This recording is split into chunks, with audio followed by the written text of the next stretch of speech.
pada jenis sel-sel ini, sel-sel inhibitory neuron. Nah, berarti kita berpikir bahwa sebetulnya secara organik penyebab kelainan jiwa itu atau schizofren ini sangat terindikasi karena sampelnya sudah banyak, penelitian sudah banyak dilakukan oleh para ahli. Itu diputuskan bahwa penyebabnya adalah karena ketidakseimbangan kontrol dari inhibitory neuron itu. Ya semacam kayak mobil itu, kalau kita punya speed, itu kayak gasnya, terus inhibitory neuron ini atau yang penghambat atau pengontrolnya itu yang tidak seimbang. Nah, bagaimana dengan bedanya dengan ya, pembunuhan yang terjadi di Columbine? ya, Apakah ada beda atau mungkin apakah mereka juga sakit jiwa atau gimana, dokter? intinya kalau orang melakukan pembunuhan itu kan biasanya kalau dia tidak sakit jiwa biasa karena ada motif. Apakah itu motif ekonomi, apa itu motifnya karena dendam, apa itu motifnya karena balas dendam, apa karena motifnya karena sesuatu yang diyakini, suatu kebenaran, itu ada, berarti ada motif. Tapi kalau tanpa motif dia melakukan pembunuhan, dia hanya sekedar melakukan tindakan itu seolah-olah tidak sadar, maka itu pasti ada kelainan jiwa. Oke, saya mengerti sekarang. Oke. Jadi bagaimana menyembuhkan penyakit ini? Nah, penyakit ini intinya yang pertama saya kira bukan hak kita mendahului tim dokter dan tim pengadilan menyatakan bahwa Mr. Joker atau Holmes ini menderita jiwa atau tidak. Kita cuma menduga bahwa itu dia mengalami kelainan, tapi yang jelas kalau dia mengalami kelainan jiwa, maka penyembuhannya itu minimal ada 3 tahap, Bapak John. Tahap apa itu? Pertama kita sebut dengan tahap pengobatan secara diberikan obat-obat kimia, yaitu obat-obat yang bisa membuat menenangkan pikiran-pikiran dia, menghilangkan kecemasan-kecemasan dia. Itu obat-obat anti-anxiety atau anti-psikosomatik dan sebagainya. Terus setelah itu harus dia dimasukkan ke dalam suatu lingkungan tertentu. Karena kan kenapa masukkan lingkungan tertentu ada 2 fungsinya. Pertama supaya dia bisa kembali ke suasana normal, dan yang kedua dia dicegah jangan sampai dia berbuat obsesif kompulsif lagi dan dia melakukan tindakan anarkis dan melukai banyak orang lagi. Itu fungsinya. Jadi itu semacam penjara juga sebetulnya. Terus yang ketiga itu kita bisa lakukan tindakan menggunakan namanya electroconvulsion therapy. Jadi dia ada penelitian terakhir karena kita duga bahwa dia menderita penyakit schizophrenia tipenya konvulsif.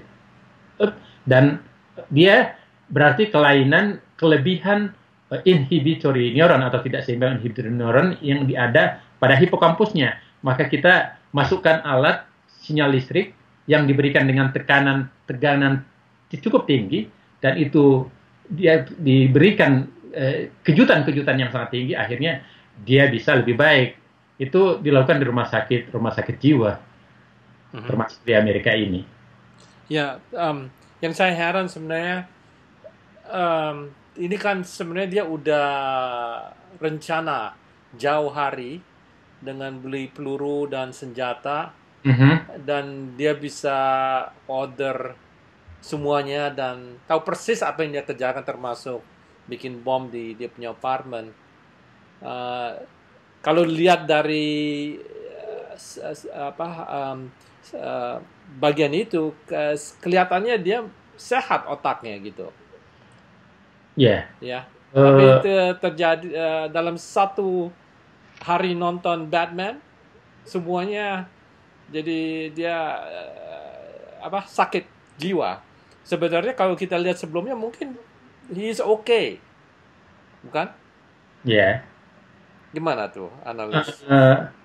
Prinsipnya seperti ini, kelainan jiwa itu hampir semua pasien-pasien di rumah sakit jiwa, Bapak John, kalau dia ditanya tentang matematika, dia mengerti dan dia bisa mengerjakan pekerjaan itu. Seolah-olah dia sehat. Artinya secara aspek perhitungan, matematika dan sebagainya itu nggak ada masalah. Yang terganggu adalah faktor emosionalnya atau faktor kejiwaannya. Dan karena ini yang terganggu, maka dia rasa empatinya, rasa kekhawatiran, rasa takutnya dan sebagainya nggak ada. Dia rasakan seolah-olah mungkin apa yang dia lakukan itu adalah merupakan kewajiban dia untuk melakukannya. Ya, tapi kalau dia sebelum ini terjadi, dia kan beli senjata, dia mesti ketemu orangnya. Dia juga dia juga pergi ke tempat di mana dia train untuk menembak, target training. Seolah-olah he's okay, tapi saya rasa yang punyanya kayaknya ada itu ya curiga yang dia kurang benar. Tapi kelihatannya dia ngerti apa yang dia akan kerjakan, ya. Tapi apakah itu dianggap seperti apa? Kalau saya lihat mungkin normal ya, kita nggak bisa deteksi yang orang ini sebenarnya gila gitu. Ya, ya. Jadi intinya mungkin dalam konteks seperti ini, pada orang kelainan penyakit jiwa, yang paling penting itu sebetulnya pencegahannya. Jangan sampai dia melakukan tindakan-tindakan anarkis. Nah, Holmes ini kelihatannya kalau dari segi tindakan-tindakan yang dia lakukan, seolah-olah dia pembunuhan yang dia lakukan atau tindakan yang dia lakukan ini adalah suatu perencanaan. Ya, betul. Perencanakan semuanya itu untuk melakukan tindakan. Betul. Tapi tanpa motif. Nah, sehingga sebetulnya dengan demikian maka secara logika seolah-olah dia normal. Ya. Tapi sebetulnya kan secara psikologis sangat tidak normal, sangat tidak sehat. Kenapa dia melakukan tindakan-tindakan anarkis kepada orang-orang yang tidak bersalah? Ini yang sebetulnya dengan kejadian ini saya kira maka sudah saatnya di Amerika ini perlu dilakukan dipersulit bagaimana individu itu untuk memiliki persenjataan, bukan hanya sekedar karena dia mempunyai KTP, dia punya uang dan akhirnya dia bisa menggunakan senjata. Ya itu kan sangat berbahaya sebetulnya. Tapi bagaimana kita deteksi yang orang ini boleh beli senjata dan orang ini tidak boleh beli senjata? Nah, seharusnya ada uji psikologis sebelum dia diberikan membeli sesuatu benda-benda yang berbahaya. Oh, bisa sebenarnya ada tesnya gitu ya untuk tesnya karena semua penderita penyakit jiwa itu ada simptomnya, ada gejalanya. Misalnya dia tidak mau berinteraksi dengan orang lain, dia sering berbicara sendiri, dia lebih banyak interface, dia lebih banyak masuk ke dalam dirinya, dan terkadang-kadang dia seolah-olah menjadi orang lain. Itu kan semuanya indikator-indikator penyakit jiwa. Dan pada saat ada tes-tes khusus kita bisa tahu orang ini menderita penyakit tipologi apa. Jadi kalau dalam itu tes sekarang yang ada, apa itu dalam bentuk pertanyaan atau bentuk dalam tulisan pertanyaan atau bagaimana, atau mesti orally tanya orangnya sendiri? Ya bisa dilakukan lewat interview langsung, bisa juga lewat dia menulis. Itu bisa ketahuan dari situ karena kumpulan-kumpulan kuesioner yang dibangun oleh para psikiater itu sebetulnya adalah hasil pengamatan dia terhadap ribuan bahkan jutaan penderita penyakit jiwa, dan akhirnya disimpulkan ini gejala-gejalanya orang yang punya kecenderungan menderita penyakit jiwa. Apakah itu bisa juga dideteksi lewat MRI? Ya, yang seperti saya katakan tadi, bisa, dalam konteks MRI kita melihat ada pada saat orang-orang menderita penyakit tipologi khusus kita bisa deteksi. Jadi kemungkinan salah satu tahap di masa depan untuk deteksi ini adalah salah satu pertanyaan dan juga mungkin MRI gitu ya untuk mencegah. Ada tambahan Bapak John, kita juga bisa lihat dari bentuk genetic screening. Pada saat DNA-nya dianalisis, itu kita bisa tahu bahwa tipologi urutan nomor berapa daripada kromosom orang ini kemungkinan ke depan dia akan menderita psikopat atau skizofrenia. Jadi ini ilmu sudah ada. Sudah ada. Bisa deteksi kalau ini orang ada gejala ke skizofrenik.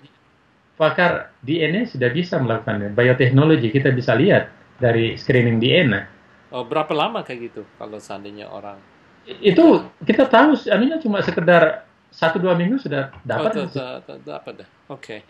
Agar ini tidak terjadi kasus serupa ini, menurut Dr. Ikrar, apa yang kita perlu lakukan? Menurut pemikiran saya minimal ada 4, Bapak John. Oke. Ya, tapi sebelum terlambat saya ingin sebetulnya sebagai masyarakat yang menyayangkan tindakan ini jangan sampai terulang lagi. Kita juga ikut merasakan bagaimana penderitaan dan perasaan keluarga yang mengalami tindakan anarkis ini kan, tentunya mereka sedih, mereka sangat cemas, dan mereka sangat kehilangan terhadap keluarga-keluarga yang disayanginya. Olehnya itu mungkin atas nama saya pribadi, keluarga, dan Kabari tentunya, kita berharap mudah-mudahan itu tidak terulang lagi dan kami turut berduka cita atas kejadian ini. Amin. Kemudian yang masuk kepada pertanyaan Bapak John, apa yang perlu kita lakukan untuk tindakan pencegahan supaya ke depan tidak terulang lagi, minimal ada 4 hal Bapak John. Pertama, perlu kita masyarakat ini secara keseluruhan lebih memahami tentang aspek-aspek kesehatan jiwa itu. Karena menurut data dari WHO, Bapak John, itu kurang lebih 2,38% dari penduduk dunia itu menderita kelainan jiwa. Jadi bisa dibayangin, itu bisa sekitar puluhan juta penduduk dunia menderita kelainan ini. Nah, sehingga dengan sangat besarnya kelainan-kelainan jiwa yang di masyarakat ini, maka sudah saatnya masyarakat, baik masyarakat Indonesia maupun masyarakat di Amerika ini sadar bahwa perlu dilakukan tindakan pencegahan terhadap penyakit jiwa ini, yaitu kalau bisa terdeteksi dari awal, kalau ada keluarga, ada masyarakat sekitar, ada tetangga yang menderita ini, ya sebaiknya sedari awal dilakukan pencegahan berupa apakah itu konseling, dibawa ke dokter atau psikiater dan diberikan obat-obatan. Itu yang pertama, sehingga dengan demikian maka dia tidak masuk ke fase berikut, yaitu fase yang berbahaya tadi. Yang kedua, perlu ditingkatkan kesadaran masyarakat tadi, tentunya tanggung jawab pemerintah juga perlu, yaitu sudah saatnya pemerintah memperhatikan bukan hanya aspek kesehatan fisik berupa penyakit-penyakit menular, penyakit-penyakit infeksi dan sebagainya, tapi penyakit-penyakit kejiwaan juga sudah menjadi patokan, karena fase sekarang ini fase kompetitif yang begitu tinggi.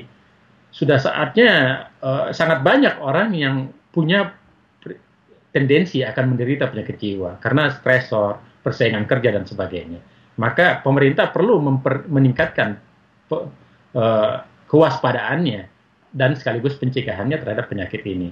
Terus yang ketiga adalah kalau sudah terjadi atau terdeteksi ada orang-orang, keluarga atau masyarakat yang menderita ini, maka secepatnya harus dibawa ke dokter untuk penyembuhannya dan diisolasi dari lingkungan sekitarnya.